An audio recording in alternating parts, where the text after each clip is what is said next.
Bardankulda joylashgan shu uyimizni sotuvga qo'yilyapti. Shunda Bardankulda domlaridan 200 metr ichkariga kirib kelganimizda shu uyimizni razmerlari 23.50 ga 30.90 ichkariga qarab mahallamizda ko'rayotgan bo'lsanglar maktab joylashgan. Xullas hech qanaqa muammo yo'q. Shunda yo'lga chiqqanimizda bu yog'imizda masjid joylashgan. Hech qanaqa muammo yo'q, xudo xolasa. Kanalizatsiyadan boshqa hamma sharoitlar qilib qo'yilgan. Sizlar bilan uyimizni ko'rib chiqamiz.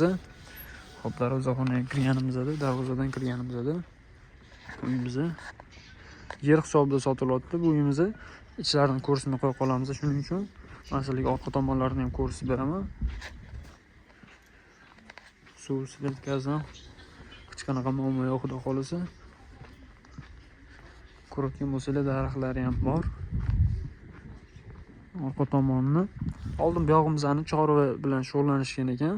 Molxona bo'lgan. Bu yog'i katta molxonani buzib tashlashgan. Ko'rayotgan bo'lsanglar zaborlari ham qo'ygan ekan. Xo'p, ko'rayotgan bo'lsanglar bu yog'imizda letniy hojatxonalari. Uyimizni tekst to'rtburchak holatda turibdi. Hujjatlari joyida. Egalari tomon orqali reklama qilyapti.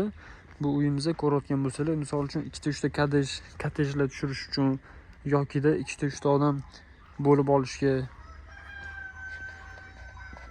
ko'p insonlar hozir shunaqa qilishyapti. Ya'ni shunaqa 4 sotuv, 7 sotuv, 5 sotuvli uylarni 4 ta 5 ta bo'lib investitsiya uchun odamlar olishyapti. O'zingizlar bilasizlar, yangi Toshkent shunday yonimizda qurilyapti. Xudo xolasa bu joylarimizning narxiga ta'sir qiladi. Обязательно bu joylarimizning narxi oshib ketadi kelajakda. Shunday Bardankulni ko'rdinglar.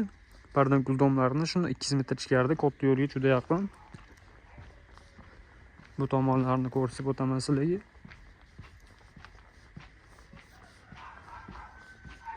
Uyimizda tekis to'rtburchak holatda.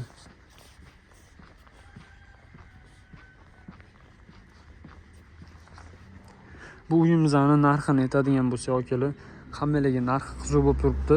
$15.500 qo'yilyapti bu uyimizga, akalar. Xudo xolasa yana endi gaplashiladigan joylari bor, yana ustida. Pastda raqamlarimizni qoldirib qo'yamiz. Aloqaga chiqsanglar bo'ladi, xudo xolasa. Xavfsiz uz kanalini kuzatinglar. Sizlar bilan Xavfsiz uz kanali bo'ldi. Xudo xolasa sizlarga manfaatli bo'ladigan joylarni joylab boramiz. Yana o'shani aytib o'taman, investitsiya qilish uchun yoki xudo xolasa bu yerga kottejlarni tushirish uchun juda qulay joyda joylashgan. Endi xudo xolasa katta kottej quradigan bo'lsangiz, обязательно ruxsatnomalarini olib, bitta ham ma'lumot aytib o'tmoqchiman. Yana qurilish qilmoqchi bo'lsangiz, qurilish qilishdan oldin обязательно ruxsatnomalarini olinglar. Sizlarga tavsiya qilib qolamiz.